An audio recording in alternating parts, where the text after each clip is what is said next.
Bonsoir. Ce soir, c'est Mamie qui raconte l'histoire du cauchemar de Clark. Il était une fois au cœur d'une clairière mousseuse où la lumière filtrait comme du miel tiède une petite fée mâle, appelée Clark. Clark n'était pas une fée ordinaire.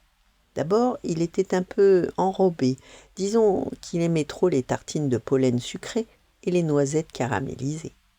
Ensuite, il travaillait beaucoup, trop même.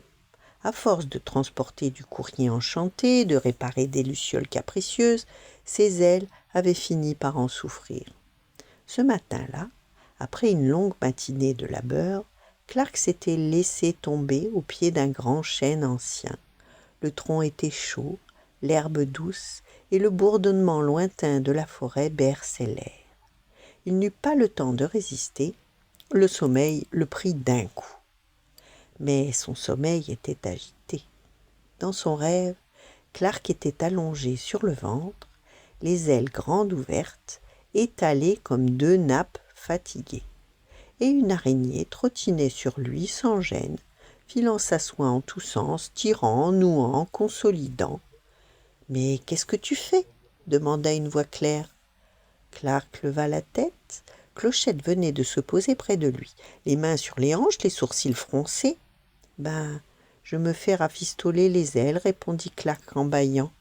Par une araignée. Ben oui, c'est ma copine Raignée. Elle fait de la soie de première qualité. Clochette secoua la tête perplexe. Elle observa les ailes de Clark, recousues, rapiécées, renforcées de fils brillants mais épais. Elles tenaient encore, mais par miracle. Franchement, Clark, c'est déjà incroyable que tu puisses encore voler, soupira-t-elle. Surtout avec ton gabarit.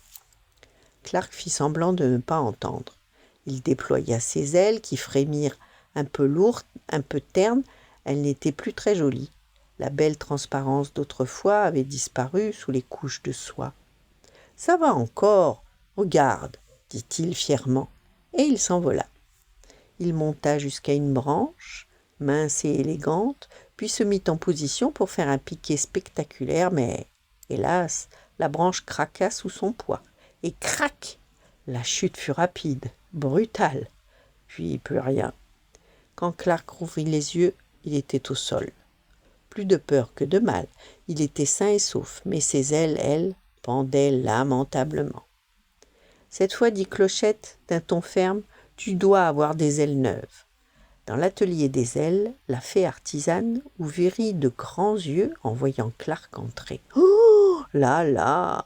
Pour un tel gabarit, il faudrait des ailes géantes, et on n'a rien en magasin. »« Et on ne peut pas en faire ?» demanda Clark inquiet. « Ouais, mais il faudra attendre l'automne prochain. »« Et pourquoi l'automne ?»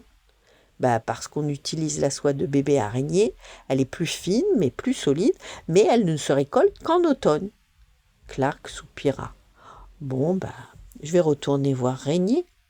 Et là, son regard fut attiré par une vieille étagère poussiéreuse. Un panneau indiquait « Article arrêté ». Des ailes en fil de fer armé, conçues autrefois pour les fées qui combattaient les dragons. « Oh, mais ça serait parfait pour moi !» s'exclama Clark. Le résultat, cependant, n'était pas très joli. Les ailes étaient solides, oui, mais lourdes, rigides, sans grâce. À ce moment-là, Clark s'agita dans son sommeil. Il remua, tendit ses ailes, frissonna, puis se réveilla en sursaut. Oh, le silence! Son premier réflexe fut de regarder dans son dos. Ses ailes étaient là, intactes, légères. Il avait tout rêvé.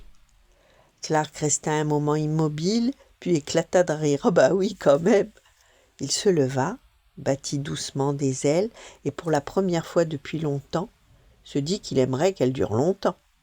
Alors ce jour-là, la petite fée Clark prit une grande décision. Il se mit au régime. Dans la clairière, le vieux chêne crut entendre la forêt sourire. Voilà, bonne nuit, faites de beaux rêves, et à demain.